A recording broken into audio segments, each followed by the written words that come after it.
Olá, um prazer estar com vocês de novo. Eu sou o Luiz Carlos Corrêa Carvalho, Caio, que vocês conhecem, e estou aqui hoje junto com o Nilceu, que logo se apresenta. Vamos discutir a posição de safra, como é que está rolando, as últimas análises que a Canaplan tem feito, e começando a conversar sobre a safra 26-27. Lembrando que esses são preparos importantes para a grande reunião que teremos no dia 23 de abril desse ano, logo meses à frente, para fazer a projeção da safra 26-27. Eu queria, então, trazer aqui, junto comigo, para dar o seu alô para todos, o Nilceu. Oi, Nilceu. Oi, senhor Caio. É um prazer mais uma vez poder participar desse bate-papo, falando sobre a safra. Hoje, diretamente aqui de Barra do Bugres, no coração do Mato Grosso. Essa vida da gente tentando ver que alguma luz no fim do túnel nessa safra que está se desenhando como mais um ano de desafios. É muito bem pensado. Eu estava em São Paulo ontem, Nilceu, caiu uma chuva, um toró. Eu falei, rapaz, deve ser geral, né? Eu saí em Jundiaí e já estava seco, viu? Então, é uma vida danada, é uma vida danada. Mas, de qualquer modo, o que eu queria comentar com vocês é que estamos na posição de janeiro, e agora no final de janeiro, mas a posição da safra, na virada do ano, a posição de 1º de janeiro, nós tínhamos moído 600 milhões de toneladas de cana, com 74,3 toneladas de cana por hectare. Eu fiquei muito satisfeito, no seu, também, porque nós tínhamos planejado 74,7, alguma coisa assim, quer dizer, 74,3 é um erro que não pode ser considerado um erro.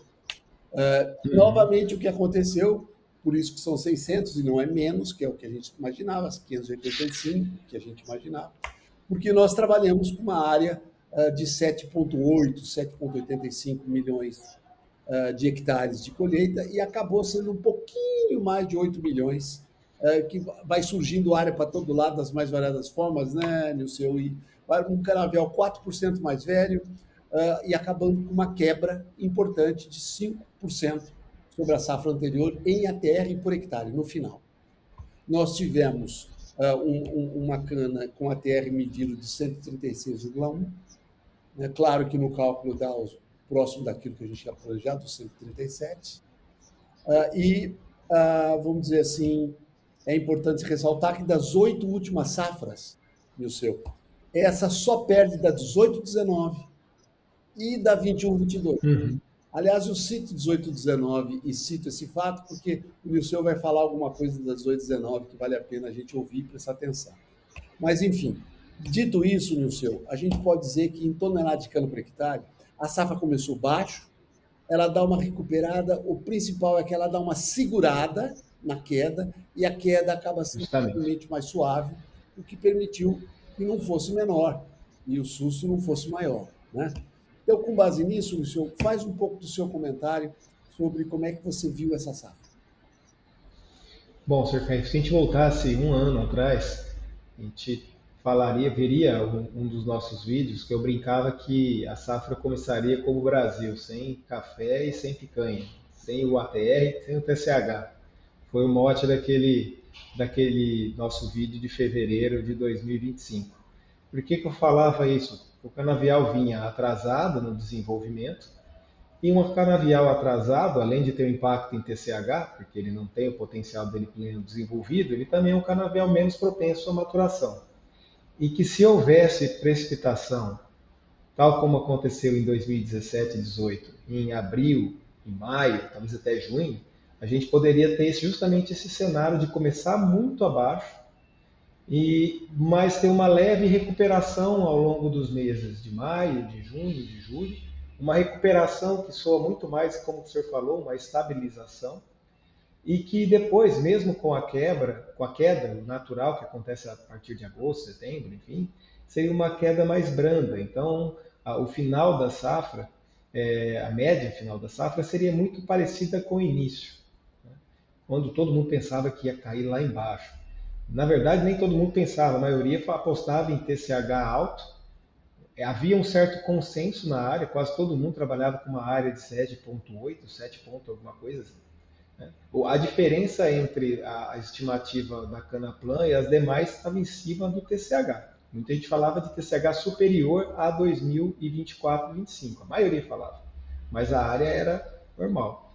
O que nós vimos foi então um aumento da idade média, que surpreendeu, foi acima do que nós tínhamos projetado, que era 3,45, foi acima disso. E quem foi a grande responsável por essa moagem adicional foi a área. E a área a gente sabe que é um baúzinho de surpresas, né? Tem muita gente que acabou processando cana muda, cana de plantio, com 30, 40 toneladas para fechar a meta do ano. E nessa acaba inflando a área. Quem vê de fora acha que estavam escondendo cana de novo do Brasil. É importante o seu comentário, Nilson, porque até para aproveitar e mandar um abraço aos nossos amigos de Mato Grosso, o Nilson está aí hoje. Mato Grosso, primeiro lugar essa safra, gente. Primeiro lugar em produtividade na nossa amostra foi Mato Grosso, seguida de Assis, depois Piracicaba. Na realidade, nós tivemos o maior impacto, de fato, né, Nilson, de produtividade, acabou sendo Minas Gerais e São Paulo. Minas Gerais foi um impacto muito forte também. De qualquer Sim. modo, o importante desse nosso papo é a gente começar a falar sobre, bom, óbvio que o Nilson acabou de falar traz sequelas para a safra 26-27.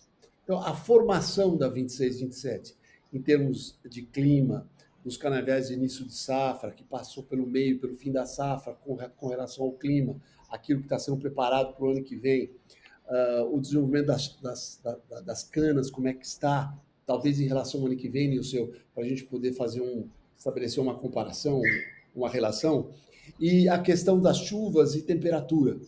O que você comenta disso? Olha, para mim a transição que nós tivemos aqui em 25, 26 está batendo completamente em cima do que a gente tinha falado lá na reunião de outubro. Qual que era a impressão? Que nós tínhamos tido um outono melhor, por conta das chuvas de abril, maio e junho. Então o desenvolvimento inicial dos canaviais era melhor do que comparado ao canavial de 25, 26. O que deve resultar em um abril melhor do que o abril do ano passado. Mas não um abril próximo do histórico. Na minha forma de ver, nós temos possibilidade de ter um início de safra melhor, mas isso não quer dizer que vai ser um início de safra dos melhores. Isso que é a preocupação. Talvez seja uma safra que a gente comece relativamente bem, mas tem uma queda abrupta de produtividade ao longo do tempo. Por quê? O envelhecimento dos canaviais deve ser muito forte nessa safra. Alguns podem falar, vai envelhecer porque o preço do açúcar caiu, a APR caiu, o produtor não vai renovar mais. Mas isso é uma sequela de 2021, 22, quando teve muito plantio. E aí 23 reduziu os plantios, 24 reduziu novamente, e agora então, aquela cana-planta de 23 se tornou quarto corte. Então, agora nós vamos ter um envelhecimento por vários motivos acontecendo rapidamente. Se eu tenho menos cana-planta, mais canaviais mais velhos, em um clima mais quente, que deve acontecer por conta do El Niño durante os meses de outono e início de inverno, tem tudo para a gente ter uma safra que pode ter uma perda por isoporização, enfim, pode ser uma safra que a gente enfrente problemas de oferta de matéria-prima, sim. Uma coisa importante dos seus comentários é que, vamos começar a falar um pouquinho de mercado também. Nós acabamos tendo esse ano, até pela quebra de produção, a gente acabou tendo, mesmo com a recuperação da produção de etanol do meio para o final da safra, pelos baixos, inclusive o preço do açúcar teve uma inversão de mix, e o mix acabou menor do que aquilo que se projetava. Mesmo assim, a gente acabou fazendo uma produção de 40 milhões de toneladas de açúcar por causa desse aumento de moagem. Mas o que é interessante é que nós vamos chegar em 1º de abril do ano que vem, quando começa a 26, 27, com estoques mais baixos. A tendência, e aí eu queria te ouvir, é que, de algum modo, a gente possa antecipar um pouco a safra de março, até para aliviar a eventual pressão de oferta, né? De etanol. E as canas realmente vão estar mais aptas para fazer etanol nessa época. Mas isso vai depender muito do clima. Então, você fez um comentário que eu acho que aí valia muito a pena você fazer agora, pouco mais detalhado, dessa variação do que seria normalidade ou neutralidade para entrarmos no Laninha, e aí entramos no El Ninho, e aí começa aquela conversa, né, senhor, já antecipando, que não, a gente vai ter chuvas de verão, provavelmente razoáveis, mas entre março e abril, talvez chuvas, mas a partir de agosto, uma secada medonha, talvez uma primavera voltando com chuvas. Quer dizer, eu acho que essa é a análise que a gente começa a colocar no peso para ver produtividade, né, Wilson? Sim. Se as coincidências de 26, 27 como 18, 19 vão muito além de clima ou da conjuntura. Primeiro, 18, 19, o canavial vinha de um forte envelhecimento, porque nos anos anteriores, em 15, havia tido uma das menores idades médias do setor e uma formação de all-in durante a safra, muito parecido com 23. Bom, 16 teve quebra, igual 24. 17 teve uma ligeira recuperação, igual 25. Poderia ter sido pior, foi quebra. As duas foram quebra, mas poderia ter sido pior. E aí entrou em 18, e agora entramos em 26, com o mesmo padrão de fenômeno Enso. Então, saindo de neutralidade, de Laninha, indo para neutralidade, e durante o ano de 2018, indo para El Niño. Exatamente o que se espera de 2026. Um parênteses, a gente teve um pico de preço de açúcar em 16, começou em alta 17, despencou do meio de 17 e começou 18 olhando só para etanol, processando muito em março, exatamente o que o senhor está comentando agora. E nesse março de 18, o clima, vamos dizer assim, de baixo Goiás para as regiões mais ao sul, secou fortemente ao final de março, entrando um abril mais seco, um maio mais seco. O resultado foi uma moagem acima do esperado em março e uma aceleração como um todo da moagem de 18 e 19. É o risco que a gente corre em 26 e 27. Começar mais cedo, com o canavial menos formado, se apoiando em cana-planta que tem menos quantidade, com o canavial mais velho de forma geral, e quando entrar para valer na safra 26 e 27, a gente perceber que já consumiu boa parte do que a gente tinha de melhor e que a partir daí é só cana mais velha. Outro parênteses, 18 começou com essa aceleração, quando chegou em setembro, a safra parecia que ia acabar cedo, de repente desanda a chover final de setembro e chove muito em outubro e novembro. Aí muitas usinas ficaram amarradas com uma moagem relativamente pequena e nós não conseguiam processar por conta da chuva sequencial. E é o cenário que está desenhando exatamente agora. Está igualzinho, essa chance de evolução de El Niño a partir do final do inverno é exatamente o que aconteceu em 2018. Mas, de qualquer modo, Lucio, a, o seu histórico de envelhecimento, preço em queda, mais etanol, aceleração de safra, chuva na primavera, e no final você está com uma safra menor, mas não consegue moer. Quer dizer, a gente está desenhando realmente uma tempestade perfeita, que foi 18-19 e que está pintando agora. Mas, de qualquer modo, a discussão que eu tenho tido, e eu queria te ouvir, você está rodando todos os estados, tem rodado as usinas, com quem eu converso, diz o seguinte, Nilceu, como se pudesse colocar uma figura representando a síntese do que está acontecendo. Olha, Caio, a cara da safra está um pouco melhor, parece que a cana está um pouco mais perfilhada, mas, rapaz, a gente vai depender demais de março a abril. Eu estou dizendo isso porque é aquele pedaço da formação final que a gente conhece, do canavial para a safra em si.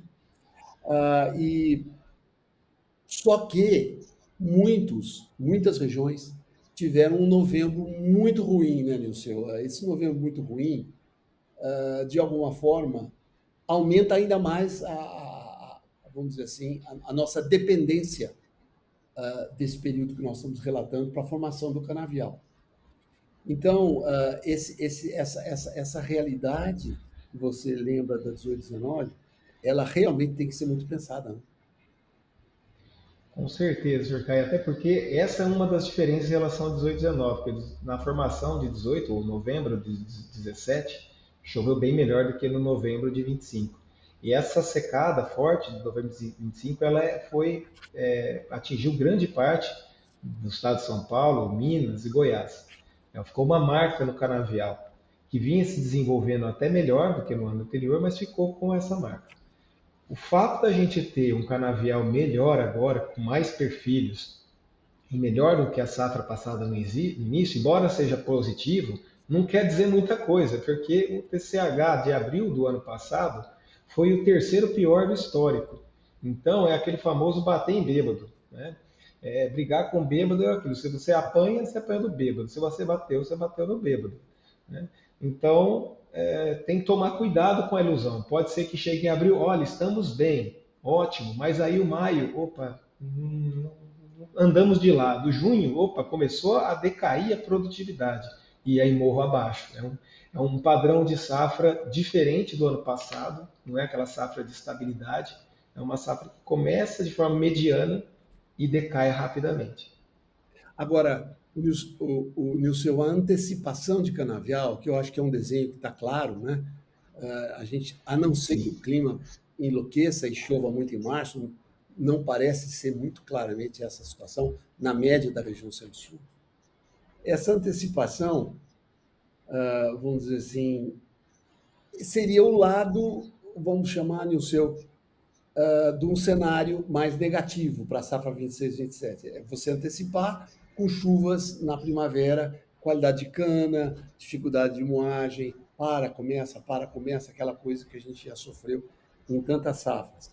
E a referência da 18-19, ela, ela é uma referência extremamente importante na minha cabeça. De tudo que eu vi, dos comentários que você fez, para mim é aquilo que bate mais, porque ele permite que você tenha uma visão do que pode acontecer. Claro que varia muito de região para região, mas de alguma forma, o cenário da gente ter uma safra com produtividade igual ou menor a essa, em função dessas características, pode acontecer. Assim como se tivermos um março razoável e alguma coisa, né, Nilceu, que não seja tão seco em junho ou julho, que a gente possa ter um certo respiro, mas a gente vai sofrer com chuvas demasiadas eventuais. Parece que isso está bem fortemente desenhado com El Niño, né?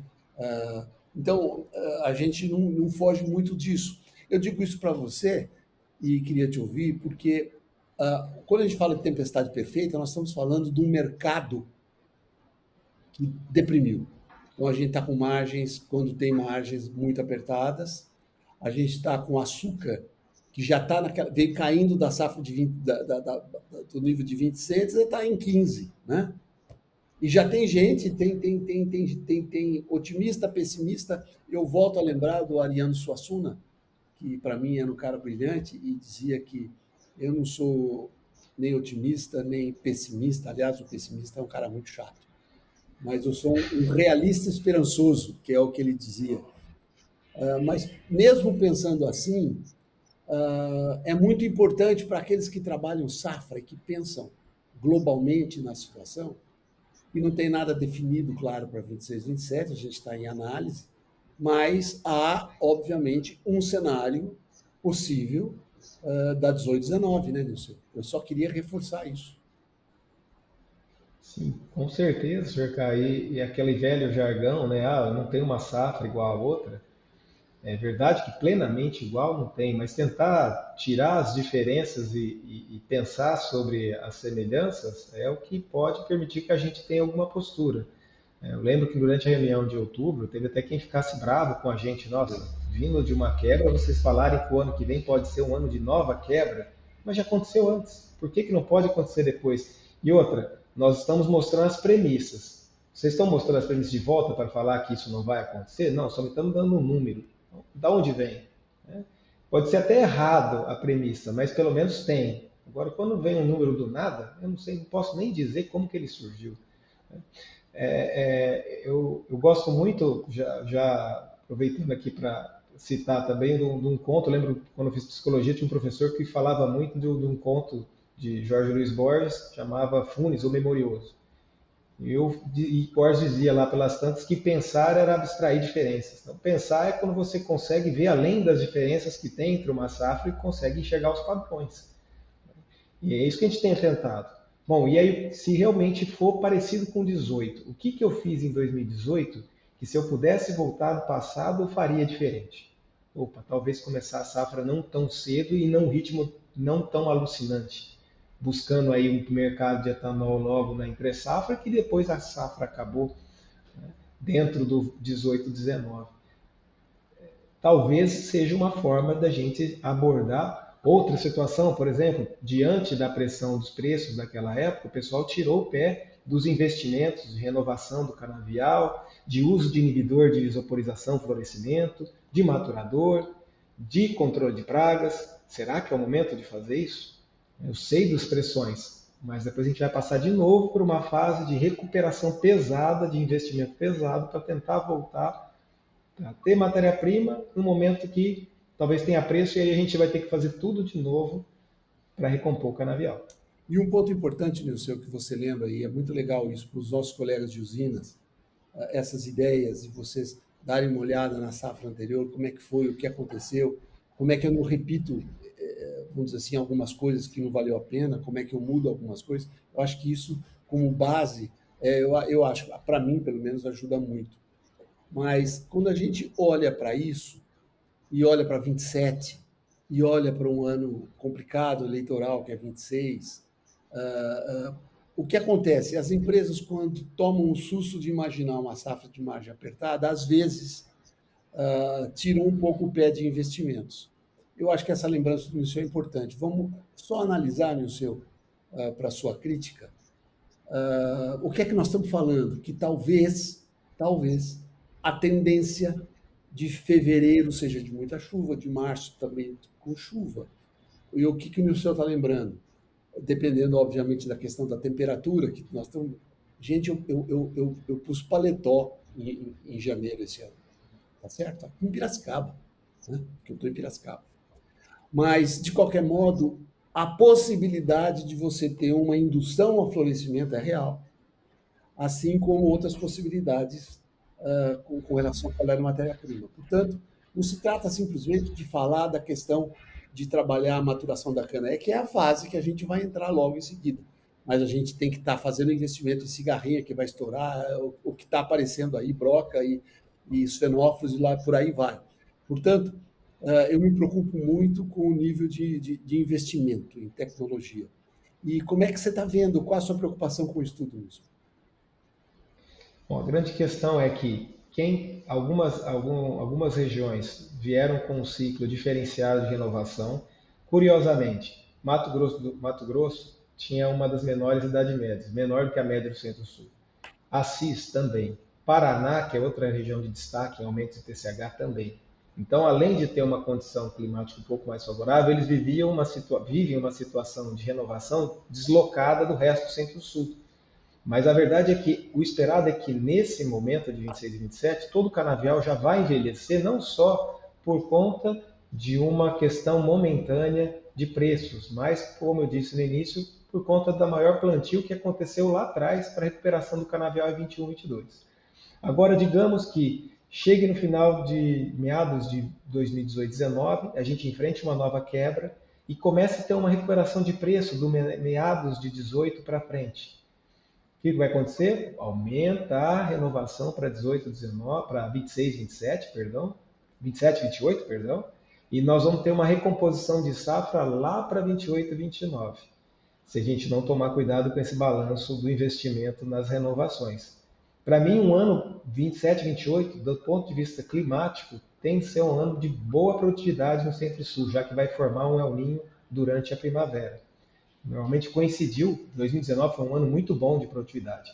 E depois permitiu 2020, que foi melhor ainda, que veio junto com a renovação do canavial. E lembrando até do ponto de vista político, se a gente voltasse lá para 2018, fim da era Temer, que estava substituindo a gloriosa, não vou falar o nome, para bater na madeira 3 vezes, porque vai que eu invoco, mas, né, a poderosa Dilma. E ninguém falava naquele momento do tal do Bolsonaro, né? Quem que era o Bolsonaro em fevereiro de 2018? Era um deputado, né, que tinha lá um clamor, mas quem imaginaria que no final de 2018 ele seria eleito presidente do Brasil, né, depois de uma facada? Então, tudo pode acontecer nesse ano. É um ano de Copa do Mundo, é um ano de eleição. Então é um ano que a gente pode esperar de tudo. Ainda mais nesse mundo que a gente vive hoje. Ô, Nilson, você acabou de plantar uma semente de esperança no meu coração com esse comentário. É verdade. A 18, 19 é tudo, gente. Quem sabe? Quem sabe?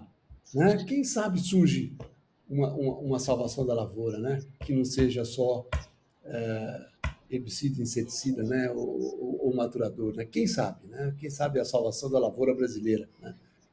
Enfim, mas de qualquer modo, o que eu quero lembrar, Nilson, e comentar com vocês aqui, aproveitando todos nós juntos, é que quando a gente fica muito focado em Brasil, a gente se esquece que a formação de preço, o Brasil é muito importante, assim como relevante são as monções que nós vamos ter em junho, julho, lá para o lado do Oriente, né? Seja Índia, seja Tailândia. E essa mudança de clima, né, Nilson, essa coisa do El Niño, começa a trazer uma potencial diferença que pode acontecer em termos de clima nessas regiões e que podem nos trazer grandes surpresas do ponto de vista do mercado. Portanto, mesmo em mercado, não há necessidade de sairmos correndo, batendo panela, acelerando safra desesperadamente para, vamos dizer assim, de alguma forma, sofrendo com preços muito baixos, que é um desenho que está dado. Mas o clima pode trazer transformações importantes nisso. Não tanto pelo Brasil, que a gente está desenhando as possibilidades, mas pelos outros que compõem um volume de exportação alto, ou pelo menos um potencial de importação que pode acontecer também. Né? Eu digo isso porque no mercado, o que é que nós estamos vivendo? Nós estamos vivendo o que eu chamo de tempestade perfeita. Na medida em que o preço do petróleo cede ou vem cedendo pela realidade esperada de um menor crescimento da economia mundial, há questionamentos, inclusive, disso. Há, digamos, hoje algumas análises que mostram que os Estados Unidos podem realmente crescer um pouco mais do que a gente esperava, alguma coisa pode acontecer. E a gente, vamos dizer assim, tem que ficar olhando para a questão da política ou da geopolítica do que vai acontecer com o petróleo. A gente não tem muita noção. É fácil dizer que o petróleo vai ficar $50 o barril, ou 52 ou 54, como está dizendo agora a agência de informação de energia nos Estados Unidos, ou alguns que dizem outra coisa, mas, de qualquer modo, a verdade é que o preço do petróleo trazido nesse nível, Nilson, ele desestimula a oferta. Ao desestimular a oferta, você trabalha com a questão dos estoques e você vai ter um impacto na 27. A 27, como disse o Nilson, pelo impacto do El Niño, pode nos trazer uma boa oferta, quem sabe, numa situação de preços melhores. Então, não faz sentido a gente pisar no freio dos investimentos fundamentais para a produtividade. Gente, a gente fechou a última safra com menos de 75 toneladas de cana por hectare. É muito baixo. É muito baixo. Com 10 toneladas de ETR, quando a gente tem que caminhar para 12. Estávamos em 12, se a gente olhar 10 anos atrás. É um degrau grande vir para 10. Nós temos que recuperar isso. E, nesse sentido, a questão da tecnologia, a questão das variedades, o esforço todo que nós fazemos investindo no CTC, na rede RIDESA, no IAC, é justamente para que essas variedades tragam um potencial produtivo maior, desde que eu use tecnologia. Então, você que está rodando tanto, Nilson, eu acho que era importante você fazer esse comentário do quanto isso é importante agora. A gente percebe que ao longo dos anos nós fomos perdendo muitas das boas práticas necessárias para a produção da cana-de-açúcar. A gente tem se preocupado muito em soluções, muitas vezes, mais, até um pouco mágicas, vamos dizer assim, esquecendo que o básico tem que ser feito para que a gente possa alcançar os melhores resultados. Então, o cuidado que se tinha com propagação de mudas, a formação de viveiros, formação inicial dos canaviais, isso tudo se perdeu por conta da pressão da mão de obra. A gente tinha pessoas muito mais bem preparadas 20 anos atrás, por mais que o setor tivesse muito menos tecnologia, do ponto de vista técnico, agrícola, as pessoas eram muito mais bem preparadas e o grau de exigência das unidades era muito maior. Hoje o grau de exigência está maior, está em cima da entrega, da logística, da colheita. né, do rendimento da operação. Embora o rendimento seja muito importante, o rendimento sem a qualidade ele é vazio, né, porque ele acaba decompondo ao longo do tempo as virtudes da produtividade.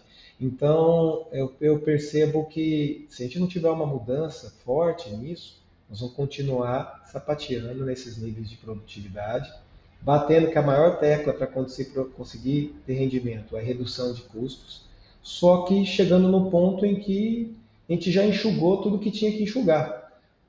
Como disse meu pai uma vez para mim, ele falou: tem que enxugar o que está molhado, o que está seco não consegue, né? Já foi, alguém já enxugou por você. Então agora é a hora da gente fazer algo diferente. A imagem que vem para mim dessa safra é mais ou menos do trem que está subindo a montanha. Então, o trem, a máquina, vamos dizer assim, que é a máquina que significam os preços, vem subindo, a máquina vem subindo, o mundo com complicação de inflação, os vagões, que significariam o custo, seguem subindo, mas de repente nós estamos numa fase em que nós estamos na descida do topo do morro, a máquina propulsora, que é o preço, está descendo, e os custos continuam subindo. Então, eu digo, essa é uma imagem que traz para a gente que a única opção que temos, de fato, é produtividade e qualidade. Lembrando, e eu devo dizer aqui, Nilson, que nós tivemos um ano difícil, 25, na relação de classes, um certo estremecimento. Nós tivemos distribuidoras atacando o RenovaBio, nós tivemos o RenovaBio caindo de preço, chegando a preços ridículos. Então, vamos entrar 26 com a esperança, primeiro, que essa relação, para mim, se solidifica, e entre fevereiro e março a gente vai ter tudo equilibrado novamente, voltamos, mesmo que a gente tenha coisa que vai girar em torno de R$1 o quilo do ATR, nesses preços atuais, a verdade é que trabalhar a qualidade da cana nos permite melhorar isso.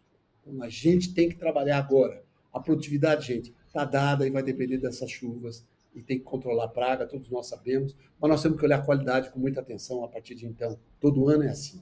Então, agora é olhar para a qualidade, sabendo que, quem sabe, os custos que estão subindo vão começar a descer o morro juntamente com os preços, e os preços começam a subir o novo morro. Vamos torcer para que isso aconteça. Lembrando sempre que a cana-de-açúcar é muito diferente das análises que a gente vê de soja ou de milho, que são as culturas, mesmo com safrinha, são culturas de 4 meses, 3, 4 meses, que você não sofre as tendências de déficit hídrico todo ano. Nós fizemos uma análise de mais de 100 anos no Liceu, da região de Jabuticabal, Piracicaba, até o meu abraço para o Bernardo Ide, que me ajudou nessa análise, e a gente percebe que a curva de déficit hídrico no Liceu parece a curva do coração, quando você faz como é que fala, a análise do coração. O eletrocardiograma, parece. Só que, gente, esquisito, a partir de 1980, está mostrando umas arritmias um pouco diferentes daquilo que a gente vê na batida do coração. Para quem tem arritmia, entende perfeitamente o que eu estou falando. Então, essas arritmias, elas mostram picos mais distantes, o que, de alguma forma, caracteriza a produtividade mais travada também. Então, a gente tem que combater essa realidade do clima que vem nos pressionando, e não tem outro jeito que não seja, obviamente, investimentos. Então, a mensagem que fica para a gente é que, para uma safra de tempestade perfeita, não é botar o pé no freio de investimentos, é acelerar os investimentos para o sol que está chegando com chuvas logo mais à frente. Então, gente, eu queria agradecer muito a vocês que vão estar nos ouvindo e a atenção de vocês, e deixar para o Nilson as últimas palavras. Por favor, Nilson. Bom, Sr. Caio, mais uma vez, obrigado pela possibilidade desse bate-papo. Um abraço a todos os amigos que nos assistem, que nos apoiam, e deixar essa mensagem que não é fácil, mais uma vez, não é fácil para ninguém ser portador de notícias que não são, né, as melhores, mas a gente tem que encarar isso com seriedade e, acima de tudo, força, né, resistência, resiliência. É um momento que a gente é testado ao limite, e lembrando que a gente já foi, no passado, testado dessa forma, né? A gente passa por alguns anos melhores, acaba esquecendo e a gente fala, não, esse é o pior. Não, mas isso é parte da vida, né? Já passamos, como eu brinquei, passamos por Dilma, chegamos a um ponto que parecia que não tinha ninguém para competir na época, né, na eleição com o Haddad, e de repente surge um Bolsonaro do nada, e quem sabe agora não surge um outro candidato ou algum evento inesperado que possa mudar tanto a questão da política quanto a questão do mercado e do próprio setor. Oscilações de produtividade vão acontecer em qualquer contexto, bom ou ruim do ponto de vista econômico, político, né? Mas cabe a nós tentar tirar o melhor desse momento e para que a gente possa passar por ele da melhor forma possível. É muito importante o que disse o Nilceu. Eu queria complementar vocês dizendo que vamos ser todos realistas e esperançosos, porque isso faz bem para a saúde também, né? Isso é importante. E lembrar que, do ponto de vista de geopolítica, a gente está vivendo um caos que é parte da tempestade perfeita. É caótica a relação, digamos assim, entre o mundo desenvolvido. Hoje eu tomei um susto. A gente levou 25 anos, Nilceu, para fazer o acordo União Europeia-Mercosul. Conseguimos. Ótimo. De repente, você vira a página do jornal e vê que a União Europeia também acabou de fazer um acordo após 20 anos com a Índia. Ou seja, a União Europeia está buscando alternativas, perspectivas para fazer frente a essa pressão Estados Unidos, China e a União Europeia no meio, né? E o Brasil, como um país, digamos assim, que quer diversificar e busca mercados tanto no Ocidente como no Oriente, e que hoje depende menos dos Estados Unidos e depende demais, às vezes, de algum país oriental, para a gente, acordos desse tipo são fundamentais. Portanto, gente, realismo esperançoso para todos e muito obrigado pela atenção. Um abraço a todos.